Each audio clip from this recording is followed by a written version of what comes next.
Hello students and my dear friends, I'm Dr. Shalini Shukla and today is 16th of August 2021, Monday. Inspiration of the day is losers visualize the penalties of failure, winners visualize the rewards of success.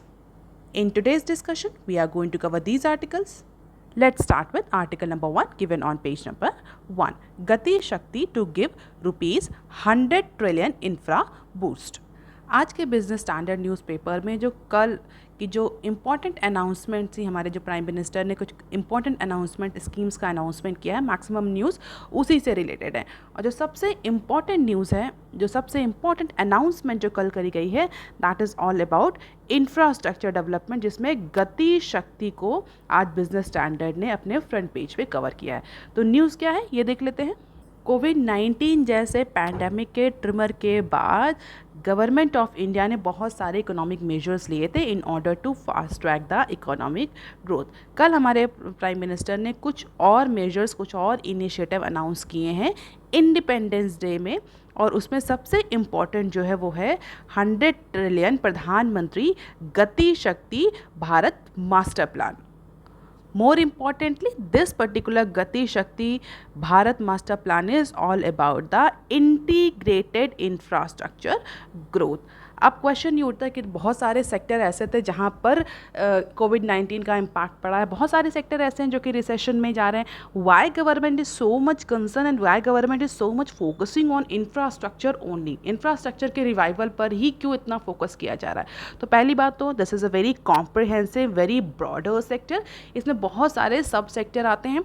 दूसरी चीज़ ये, it promotes short term as well as long term economic growth. India के case में दोनों ही affect होते हैं infrastructure के expenditure से, और इंफ्रास्ट्रक्चर सेक्टर में अगर एक्सपेंडिचर या इन्वेस्टमेंट किया जाता है तो that eventually convert itself into employment generation. Employment generation होता है, एम्प्लॉयमेंट जनरेशन से क्या होता है, इनकम अर्निंग्स होती हैं, डिस्पोजेबल इनकम्स बढ़ती हैं, डिस्पोजेबल इनकम बढ़ती है, इनकम आती है कंज्यूमर के पास, पब्लिक के पास, उससे क्या होता है, that particular income convert itself into demand, एक वायबल डिमांड में कन्वर्ट होती है। डिमांड इकोनॉमी में जैसे ही बढ़ती है, प्रोड्यूसर्स को इंसेंटिव्स मिलने लगता है प्रोडक्शन का, दे स्टार्ट प्रोड्यूसिंग, और वो ज़्यादा प्रोडक्शन स्टार्ट करते हैं, फिर एम्प्लॉयमेंट जनरेशन होता है, फिर इनकम बढ़ती है, उसी तरह से एक वर्चुअस साइकिल चलती रहती है। इसीलिए इंफ्रास्ट्रक्चर जो है वो किसी भी इकॉनमी के लिए, इंडिया जैसी इकॉनमी के लिए स्पेशली, जहाँ पर डेवलपिंग टैग अभी भी एसोसिएटेड है इसकी इमर्जिंग या किसी भी डेवलपिंग इकॉनमी के, इंफ्रास्ट्रक्चर एक ऐसा सेक्टर है जो बहुत इंपॉर्टेंट सेक्टर होता है, जो कि short term as well as long term growth के लिए भी ज़रूरी होता है। अगर हम लॉन्ग टर्म की बात करें तो इंफ्रास्ट्रक्चर डेवलपमेंट से जो बिज़नेस होता है वो स्मूथ होता है, रोड कनेक्टिविटी बढ़ती है, रेल कनेक्टिविटी बढ़ती है, पब्लिक को बहुत सारी सर्विसेज की एक्सेसिबिलिटी बढ़ जाती है, बिज़नेस करना आसान हो जाता है। तो इस तरह के लॉन्ग टर्म बेनिफिट्स इंफ्रास्ट्रक्चर के होते हैं, और इसी पर्टिकुलर सारे बेनिफिट्स को टैप करने के लिए कल हमारे प्राइम मिनिस्टर ने ये गति शक्ति एक स्कीम जो है उसका अनाउंसमेंट किया। और इस स्कीम का जो बेसिक पर्पस है वो इंटीग्रेटेड इंफ्रास्ट्रक्चर ग्रोथ है, मतलब इंटरलिंक्ड, इंटीग्रेटेड, हर सेक्टर में रोड, ट्रांसपोर्ट, पोर्ट, हॉस्पिटल्स, जितने भी एरिया सब सेक्टर्स हैं, सब में इंटीग्रेटेड इंफ्रास्ट्रक्चर ग्रोथ को प्रमोट किया है, जिससे कि हर सेक्टर में मनी की अवेलेबिलिटी, फंड की अवेलेबिलिटी बढ़े, एम्प्लॉयमेंट जनरेशन हो, और इकोनॉमी जो है वो फास्ट ट्रैक के फॉर्म में रिवाइव हो सके।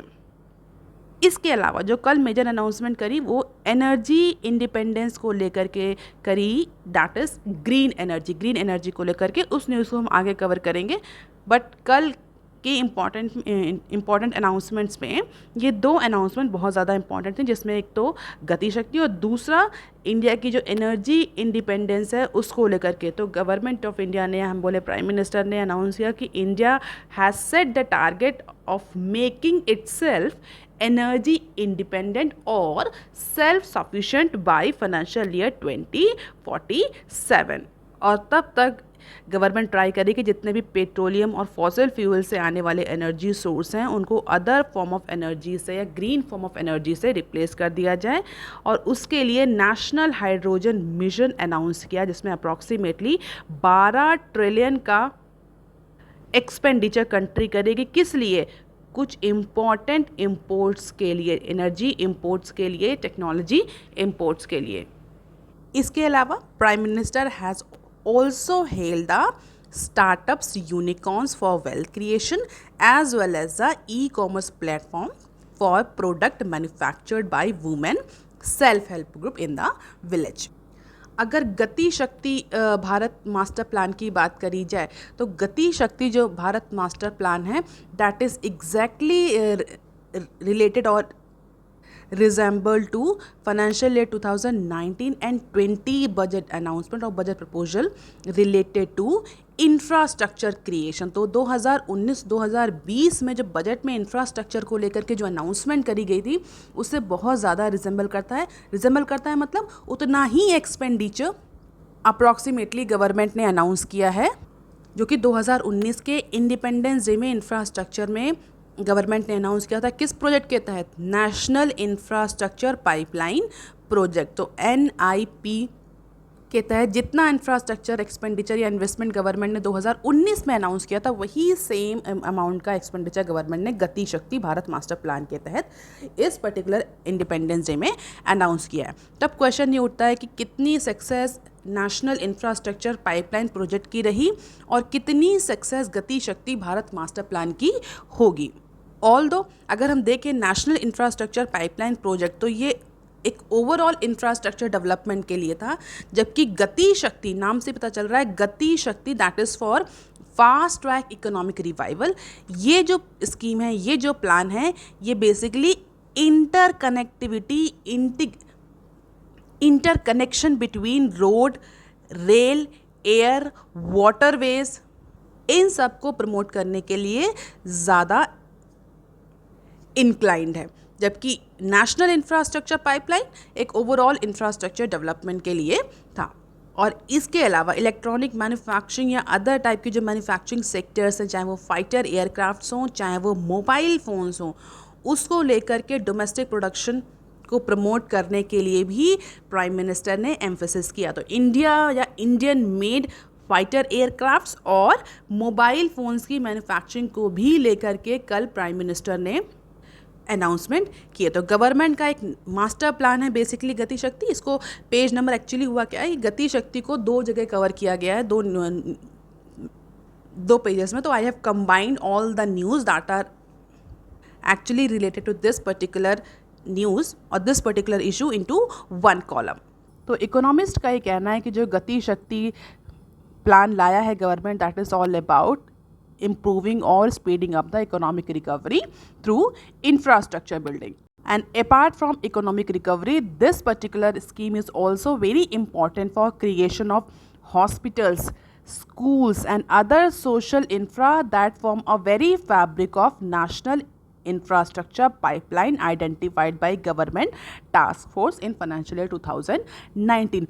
अगर नेशनल इंफ्रास्ट्रक्चर पाइपलाइन की बात करें तो कितने करोड़ का प्लान था और उसमें किस किस पर्टिकुलर सेक्टर में कितना कितना इन्वेस्टमेंट गवर्नमेंट ने किया in order to promote the infrastructure development. तो पावर, रिन्यूएबल एनर्जी और atomic energy, petroleum, road, railway, ports, airports, urban, rural infra, agri and food processing, digital communication, irrigation, social infrastructure and industrial infrastructure. तो इतना allocation हुआ था national infrastructure pipeline में. और economist का ये कहना है कि जो इस बार गति स्कीम लाई है that is aligned or inclined or resemble with this particular national infrastructure pipeline, but pandemic के टाइम में इंफ्रास्ट्रक्चर को बूस्ट करने के लिए ये स्कीम लाई गई है. तो इसका मल्टीपल इम्प्लीकेशन इकोनॉमी में देखने को मिलेगा. Apart from integrated infrastructure development, this scheme also revive the economy in different ways. अब देख लेते हैं article number 2 that is given on page number 4. Vision 2047 PM emphasised on green hydrogen. जैसा कि अभी मैंने फर्स्ट कॉलम में डिस्कस किया कि अपार्ट फ्रॉम इंफ्रास्ट्रक्चर गवर्नमेंट का जो सेकंड एम्फेसिस था, पीएम का जो सेकंड एम्फेसिस था वो ग्रीन हाइड्रोजन को लेकर के था, या इंडिया की जो एनर्जी डिपेंडेंसी है उसको रिड्यूस करने के लिए था. तो कल एक मेजर अनाउंसमेंट में गवर्नमेंट ने इंडिया के लिए या प्राइम मिनिस्टर ने इंडिया के लिए एक नया टारगेट अनाउंस किया है और उस टारगेट में ये सेट किया गया है कि इंडिया फाइनेंशियल ईयर 2047 तक एनर्जी इंडिपेंडेंट नेशन हो जाएगा। एनर्जी इंडिपेंडेंट नेशन, अगर हम आज की बात करें तो इंडिया की जो बहुत ज़्यादा एनर्जी रिक्वायरमेंट है वो इंपोर्ट्स पर डिपेंड करती है, और मोर स्पेसिफिकली अगर मैं बोलूँ तो क्रूड ऑयल पर डिपेंड करती है। और ओपेक नेशन के साथ अभी हमारा क्या सीन चल रहा है ये हम सबको पता है। जिस तरह से ओपेक नेशन ने पैंडेमिक के बाद जो इकोनॉमिक रिकवरी स्टार्ट हुई है ग्लोबल लेवल पे, उसकी वजह से अपनी जो सप्लाई है वो कट कर दी है, और जो फ्यूल के प्राइसेस हैं दैट आर शूटिंग। और कई सारे कंट्रीज़ की रिक्वेस्ट के बाद भी ओपेक नेशंस ने इस पर्टिकुलर जो सप्लाई कट को रिज्यूम करने की बात या रिवोक करने की बात को एक्सेप्ट नहीं किया है, and they are actually leveraging और maximising the profit at this particular opportunistic time. क्योंकि इस समय पोस्ट पैंडेमिक के बाद बहुत सारी जो इकोनॉमी रिसेशन की सिचुएशन में जा चुकी थी, अब वो रिकवरी करेंगे, एंड डेफिनेटली इकोनॉमिक रिकवरी के ड्यूरेशन में एनर्जी रिक्वायरमेंट जो है वो बढ़ जाती है, और एनर्जी रिक्वायरमेंट बढ़ेगी तो क्रूड ऑयल का जो इम्पोर्ट है कंट्रीज़ वो भी ज़्यादा करेंगी। इसलिए ओपेक नेशन ने सप्लाई कट करके, प्रोडक्शन कट करके जो प्राइस हैं उनको शूट कर दिया है, और इंडिया में भी इस समय 100 का मार्क क्रॉस कर चुका है, चाहे वो पेट्रोल का प्राइस हो चाहे वो डीजल का प्राइस हो। तो इसी डिपेंडेंस को ख़त्म करने के लिए बहुत सारे इनिशिएटिव गवर्नमेंट लेती है, और इनमें से एक स्ट्रैटेजिक रिजर्व्स का भी इनिशिएटिव था जो हम कई बार डिस्कस कर चुके हैं। और इस बार हमारे इंडिपेंडेंस डे में 2047 को टारगेट ईयर रखा गया है कि इंडिया अपनी एनर्जी इंडिपेंडेंस को अचीव करेगा। 100 years of India's independence is financial year 2047। तो जब इंडिया की आज़ादी के 100 साल पूरे हो जाएंगे तो इंडिया की जो डिपेंडेंसी है दूसरे कंट्रीज़ पर अपनी एनर्जी रिक्वायरमेंट को लेकर के, वो डिपेंडेंसी भी इंडिया की ख़त्म हो जाएगी। India will become energy independent in financial year 2047, जो कि अभी इंडिया नहीं है। Basically India is not independent in terms of energy, और इसी वजह से अभी अप्रॉक्सीमेटली 12 ट्रिलियन जो गवर्नमेंट है वो एक्सपेंडिचर करेगी for energy imports, and for India's progress the energy independence is need the hour. जो हम इंपोर्ट करते हैं एनुअली वो 12 ट्रिलियन खर्च करते हैं किस पर? एनर्जी पर, केवल एनर्जी यानी क्रूड ऑयल को इंपोर्ट करने में। और अगर इंडिया एनर्जी इंडिपेंडेंस अचीव कर लेता है तो definitely that is going to be the huge success for India. और उसके लिए हमारे पास अगर क्रूड ऑयल के रिजर्वॉयर्स नहीं है तो हमें अदर सोर्सेज पर, स्पेशली सस्टेनेबल सोर्सेज पर मूव ऑन करना पड़ेगा, चाहे वो सोलर एनर्जी हो, चाहे वो विंड एनर्जी हो, चाहे वो हाइड्रो एनर्जी हो, चाहे वो ग्रीन हाइड्रोजन क्यों ना हो। तो टेक्नोलॉजी से लेकर के इंफ्रास्ट्रक्चर तक की रिक्वायरमेंट होगी in order to achieve this energy independence. और इसी को लेकर के जो मिस्टर मोदी है उन्होंने कमेंट ये भी किया कि इससे पहले भी जो टारगेट सेट किए गए थे, comment came come a few month before, country is expected to miss an earlier goal that he had set of 10% cut in crude oil import dependence by financial year 2020, and this was announced in financial year 2050। तो 2015 में एक target और announce किया गया था जिसमें ये कहा गया था कि 10% तक एनर्जी इंपोर्ट जो है वो इंडिया रिड्यूस करेगी। कब तक? फाइनेंशियल ईयर 2022 तक। लेकिन हुआ क्या? हुआ इसका just opposite. Instant of reducing the import by 10%, India's reliance on import has increased since last few years। तो जो 10% तक कम करना था एनर्जी का इम्पोर्ट या क्रूड ऑयल का इम्पोर्ट, अगर बहुत सिंपल फॉर्मेट में बोलें तो वो कम ना होकर के फाइनेंशियल ईयर 2015 के कंपैरिजन में इंक्रीज हुआ है। Annual domestic crude oil output has fallen to below 30 million ton and total import has risen to 226 million ton. इसका मतलब जो गवर्नमेंट ने 2015 में टारगेट सेट किया था एनर्जी इंडिपेंडेंस को लेकर के, इंपोर्ट रिडक्शन को लेकर के, इंपोर्ट कट को लेकर के, वो टारगेट इंडिया नहीं अचीव कर पाया। हालांकि अगर डेटा की देखा जाए तो इनिशियली 2015 में जब इसका अनाउंसमेंट हुआ था कि 10% तक जो एनर्जी इंपोर्ट है उसको रिड्यूस करना है, तो 2015 में जो डोमेस्टिक प्रोडक्शन है वो इंक्रीज़ हुआ था अप्रॉक्सीमेटली 35.5 मिलियन टन तक। लेकिन इसके बाद की जो फाइनेंशियल ईयर 16, 17, 18, 19, 20 इन सारे ड्यूरेशन में जो डोमेस्टिक प्रोडक्शन है वो रिड्यूस होता चला गया और वो रिड्यूस हो गया approximately 29.1 million ton in financial year 21। तो जो टारगेट था वो तो अचीव नहीं हुआ, अपोजिटली हम उसका उल्टा चलने लगे। इस मीन्स हमारा जो इम्पोर्ट था वो इंक्रीज़ हो गया। और इसी चीज़ को एम्फसाइज करते हुए कल हमारे प्राइम मिनिस्टर ने बोला है कि India should try to achieve the energy independence by financial year 2047, that is the 100th year of India's freedom. इसके अलावा जो और मेजर गोल सेट किए गए वो ये हैं कि net zero railway emission by 2030 and global green hydrogen hub in India.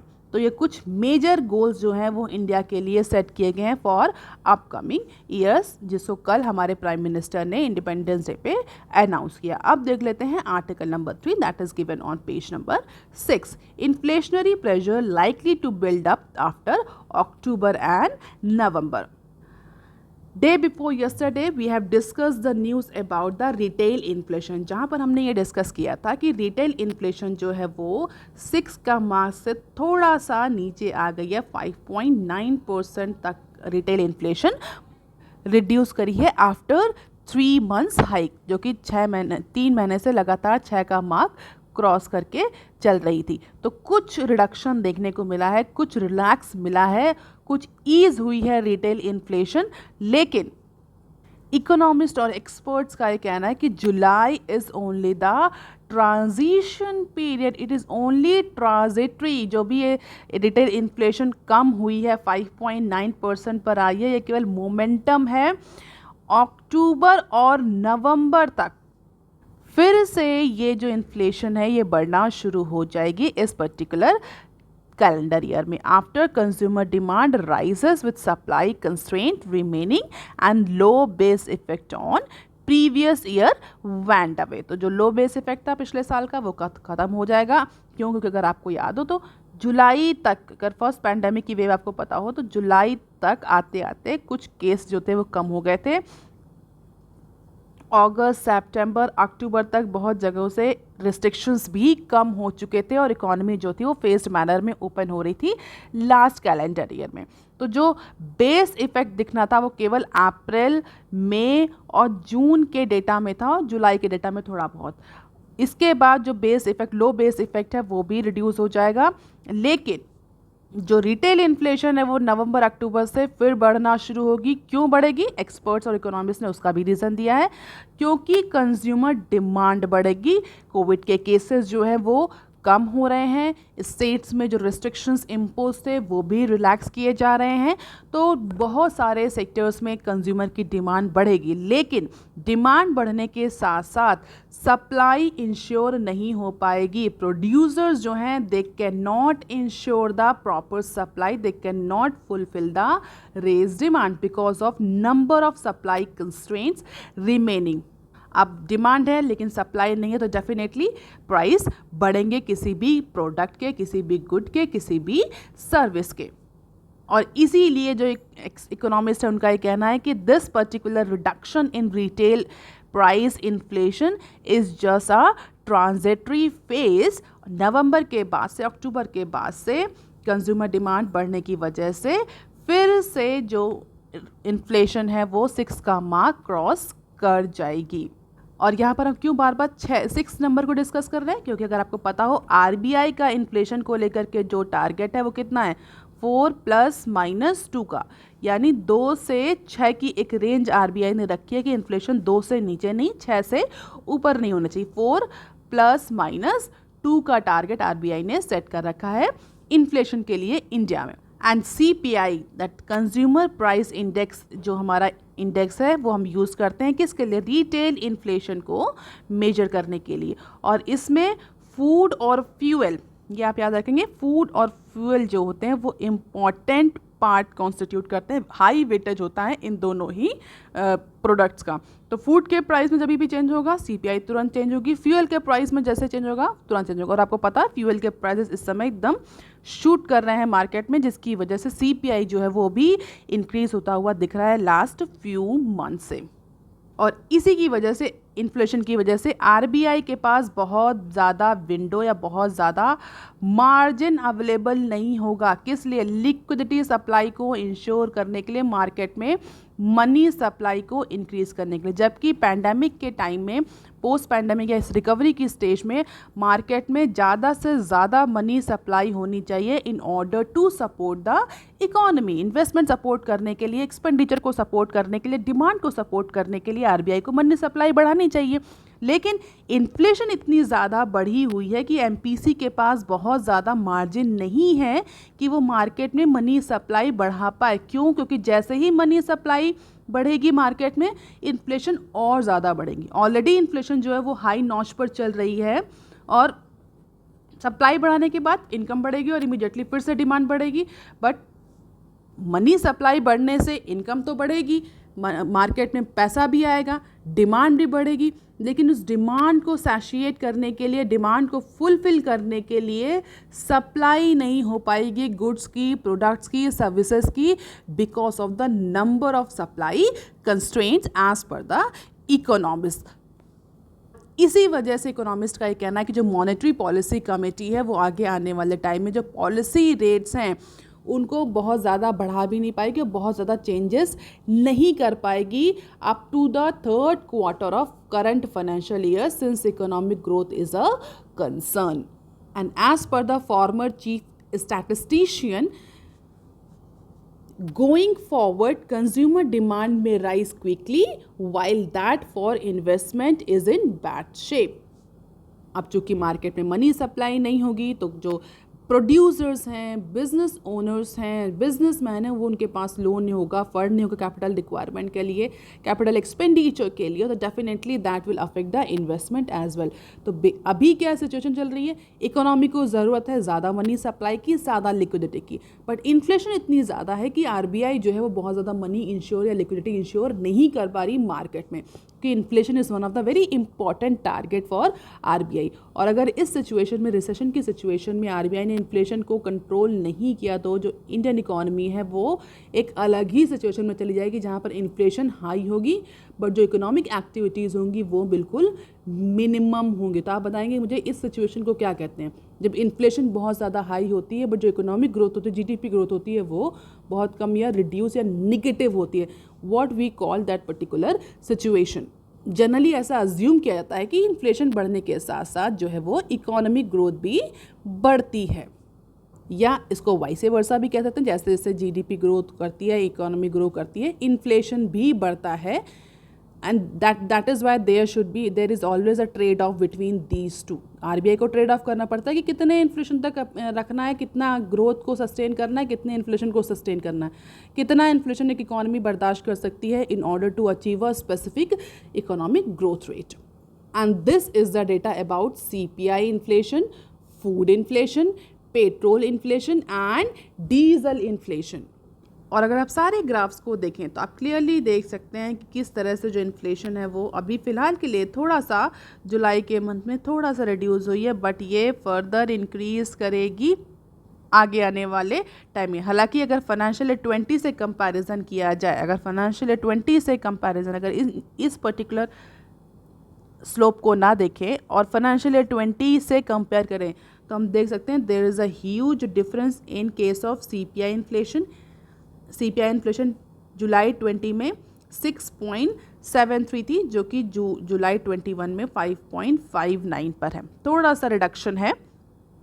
Food inflation first pandemic की फर्स्ट वेव में बहुत ज़्यादा थी, 9.27, जो कि फ़िलहाल के लिए रिड्यूस हुई। और इसी फूड इन्फ्लेशन में जो प्राइस है, फूड के प्राइजेस में रिडक्शन होने की वजह से इस ये जो में 5.59% का रिटेल इन्फ्लेशन देखने को मिल रही है। अगर पेट्रोल की बात करें तो that is decade high price, वो हमें क्लियरली दिख रहा है। हालांकि आप इस नॉच को अगर ध्यान से देखें तो थोड़ा सा आपको रिडक्शन देखने को मिलेगा फ्यूल के प्राइसेस में। अगर आप ये देख पा रहे हैं, this is the marginal or marginalized reduction into the petrol inflation as well, same with the case of diesel। तो इसी रिडक्शन की वजह से जो इस जुलाई के मंथ में थोड़ा सा CPI जो है या रिटेल इन्फ्लेशन जो है वो कम हुआ है, लेकिन एक्सपर्ट का कहना है दिस इज़ ओनली मोमेंटम, अक्टूबर नवंबर तक फिर से इन्फ्लेशन बढ़ेगी। Inflation means CPI, consumer price index. अब देख लेते हैं some other news clips. Ola made an e scooter undercuts competition. तो फाइनली ओला ने अपना ई स्कूटर लॉन्च कर दिया है with the support of soft bank.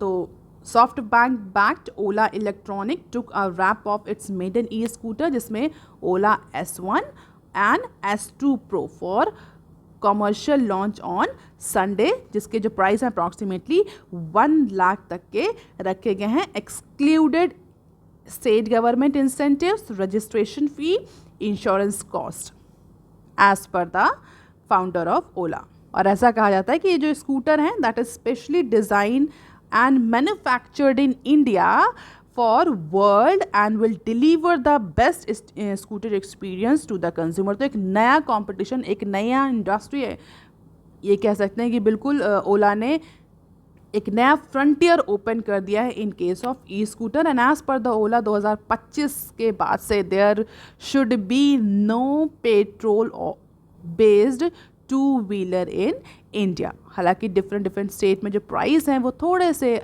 Very कर रहे हैं, बट फिर भी अप्रॉक्सीमेटली 1 लाख तक की इसकी कॉस्टिंग जारी है। और गवर्नमेंट, आप सभी को पता है, रिसेंटली हाइब्रिड व्हीकल्स को और ई व्हीकल्स को प्रमोट कर रही है बहुत डिफरेंट फॉर्म्स में।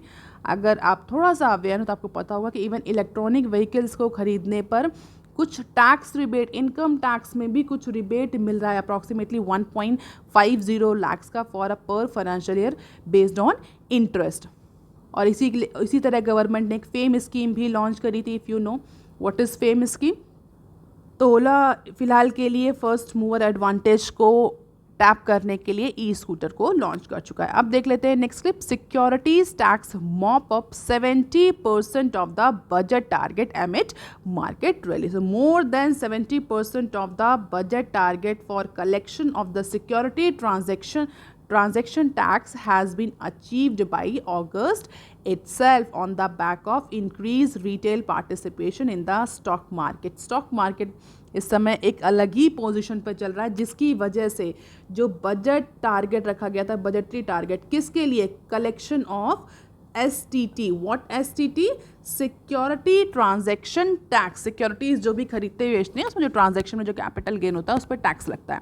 तो उसके कलेक्शन को लेकर के जो भी बजट में टारगेट रखा गया था कि इस पर्टिकुलर फाइनेंशियल ईयर में गवर्नमेंट इतना कलेक्शन करेगी STT से लेकर के, तो अगर बात करें जुलाई तक उस पर्टिकुलर टारगेट का 70% कलेक्शन गवर्नमेंट कर चुकी है। और किस वजह से कर चुकी है?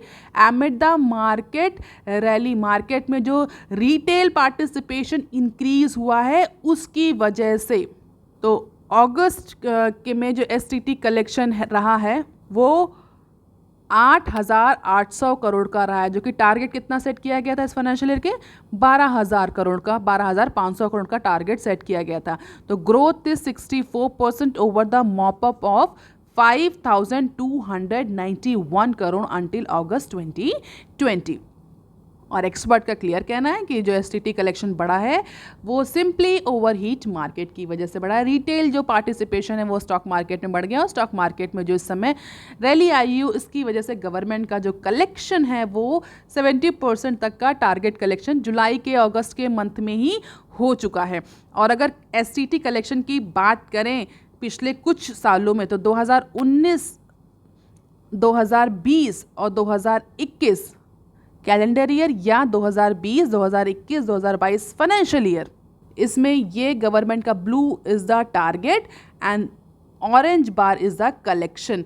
पिछले लास्ट 2 सालों के कंपैरिजन में इस बार गवर्नमेंट ने टारगेट थोड़ा सा कम रखा था, लेकिन जो कलेक्शन हुआ है वो बहुत अच्छा हुआ है, इनकम या बहुत ज़्यादा हुआ है in comparison to the last 2 previous years. तो ये भी इकोनॉमी के लिए कह सकते हैं अच्छा इंडिकेशन है इस पैंडेमिक की सिचुएशन में। आप देख लेते हैं नेक्स्ट क्लिप।